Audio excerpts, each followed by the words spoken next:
दुर्दाना को जैसे ही खबर मिलती है कि फाखरा इस बात के लिए राजी हो चुकी है और वो जाकर अपनी बहू को मना कर लेके आना चाहती है वापस और उसकी हर हक को पूरा करना चाहती है, जिस पर काफी गुस्से में आ जाती है दुर्दाना और कहती है कि एमल इस घर में कभी नहीं आ सकती है।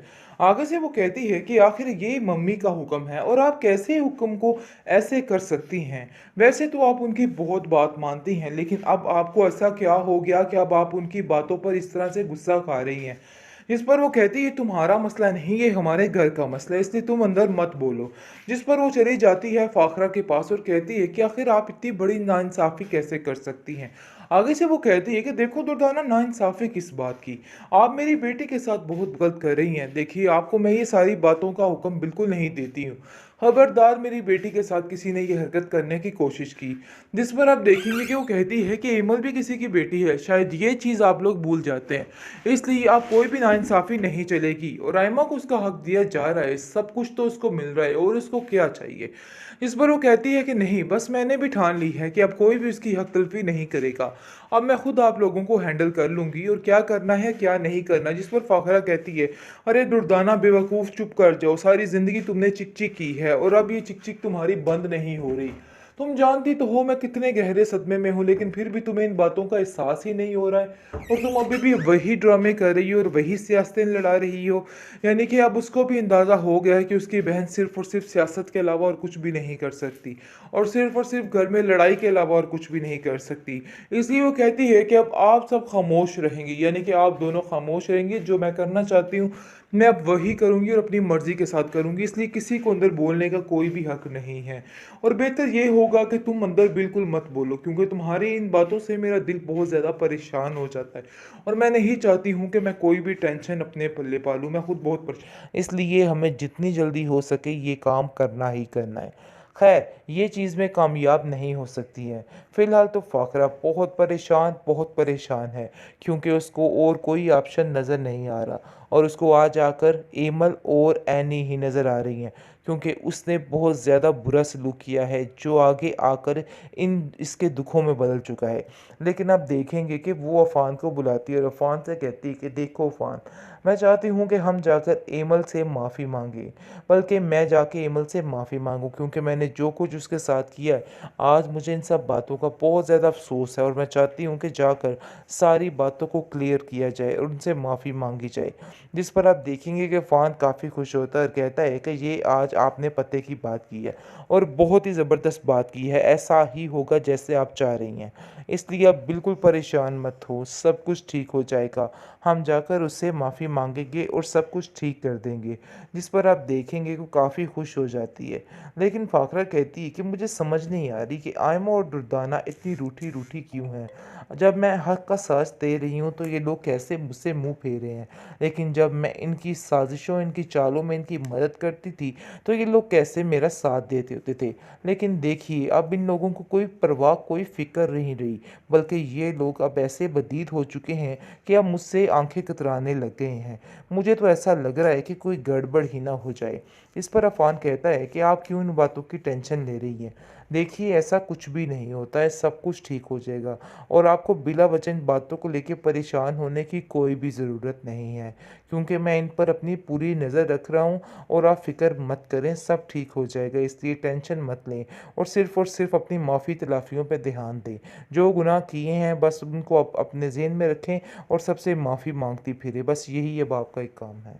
बेहतरीन ड्रामा सीरियल बरंग के इस एपिसोड में आप देखेंगे कि अब जाकर फाखरा को इस चीज़ का अंदाज़ा हो रहा है कि उसने जो कुछ भी एमल के साथ किया है बहुत ही गलत किया है।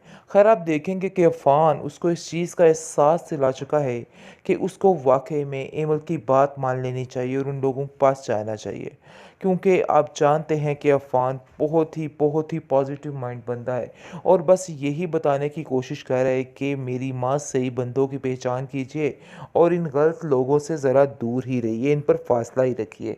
जिस पर आप देखेंगे कि वो कहती है, हाँ बात तो तुम्हारी बिल्कुल ठीक है, मुझे ऐसा ही करना है और मैं ऐसा ही करूँगी। दुर्दाना किसी हद तक भी जा सकती है, इसलिए आयमा को कहती है कि देखो आयमा, अब हमें और रास्ता अपनाना होगा। ऐसा ना हो कि कल कला एमल इस घर में दोबारा आ जाए और फिर तुम्हारे हाथ में कुछ भी नहीं आने वाला। बड़ी चालाकी और बड़ी होशियारी के साथ अब हमें ये सारी चीज़ें हथियानी होंगी। यानी कि जो घी है अगर वो सीधी उँगली से नहीं निकला तो उँगली को टेढ़ा करना पड़ता है। तो समझो अब अपनी उँगली जो है तैयार कर लो टेढ़ी करने के लिए।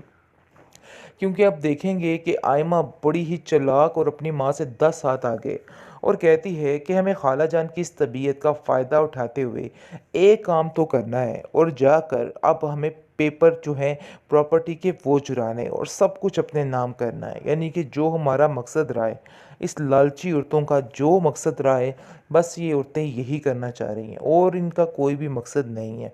जिस पर आप देखेंगे वो कहेगी कि कहीं ऐसा ना हो कि फ़ाखरा बेगम फिर होश में आ जाएँ और फिर दोबारा काम जो है ख़राब हो जाए। उनके होश में आने से पहले-पहले सारा कुछ कर लेना है और सारा कुछ हथिया लेना है क्योंकि वो बहुत मुश्किल हो जाएगी। जिसको सुनकर आप देखेंगे कि वो कहती है, हाँ, बात तो आपकी बिल्कुल ठीक है क्योंकि ये औरत इतनी होशियार है, ये दोबारा ठीक होने में कुछ वक़्त नहीं लगाएगी। इसलिए हमें जितनी जल्दी हो सके ये काम करना ही करना है। खैर, ये चीज़ में कामयाब नहीं हो सकती हैं। फ़िलहाल तो फ़ाकरा बहुत परेशान है क्योंकि उसको और कोई ऑप्शन नज़र नहीं आ रहा और उसको आज आकर एमल और एनी ही नज़र आ रही हैं क्योंकि उसने बहुत ज़्यादा बुरा सलूक किया है जो आगे आकर इन इसके दुखों में बदल चुका है। लेकिन आप देखेंगे कि वो अफ़ान को बुलाती है और अफ़ान से कहती है कि देखो अफ़ान, मैं चाहती हूँ कि हम जाकर एमल से माफ़ी माँगे, बल्कि मैं जाके एमल से माफ़ी माँगूँ क्योंकि मैंने जो कुछ उसके साथ किया है, आज मुझे इन सब बातों का बहुत ज़्यादा अफ़सोस है और मैं चाहती हूँ कि जाकर सारी बातों को क्लियर किया जाए और उनसे माफ़ी माँगी जाए। जिस पर आप देखेंगे कि फ़ान काफ़ी खुश होता है और कहता है कि ये आज आपने पते की बात की है और बहुत ही ज़बरदस्त बात की है, ऐसा ही होगा जैसे आप चाह रही हैं। इसलिए आप बिल्कुल परेशान मत हो, सब कुछ ठीक हो जाएगा। हम जाकर उससे माफ़ी माँगेंगे और सब कुछ ठीक कर देंगे। जिस पर आप देखेंगे कि वो काफ़ी खुश हो जाती है। लेकिन फ़ाखरा कहती है कि मुझे समझ नहीं आ रही कि आयमा और दुर्दाना इतनी रूठी-रूठी क्यों हैं? जब मैं हक का साथ दे रही हूँ तो ये लोग कैसे मुझसे मुँह फेर रहे हैं। लेकिन जब मैं इनकी साज़िशों, इनकी चालों में इनकी मदद करती थी, तो ये लोग कैसे मेरा साथ देते होते थे। लेकिन देखिए अब इन लोगों को कोई परवाह, कोई फ़िक्र नहीं रही, बल्कि ये लोग अब ऐसे बदीद हो चुके हैं कि अब मुझसे आँखें कतराने लग गए हैं। मुझे तो ऐसा लग रहा है कि कोई गड़बड़ ही ना हो जाए। इस पर अफ़ान कहता है कि आप क्यों इन बातों की टेंशन ले रही हैं? देखिए ऐसा कुछ भी नहीं होता है, सब कुछ ठीक हो जाएगा और आपको बिला वजह इन बातों को लेके परेशान होने की कोई भी ज़रूरत नहीं है, क्योंकि मैं इन पर अपनी पूरी नज़र रख रहा हूँ और आप फ़िक्र मत करें, सब ठीक हो जाएगा, इसलिए टेंशन मत लें और सिर्फ़ अपनी माफ़ी तलाफ़ियों पे ध्यान दें। जो गुनाह किए हैं बस उनको अपने ज़हन में रखें और सबसे माफ़ी माँगती फिरें, बस यही अब आपका एक काम है।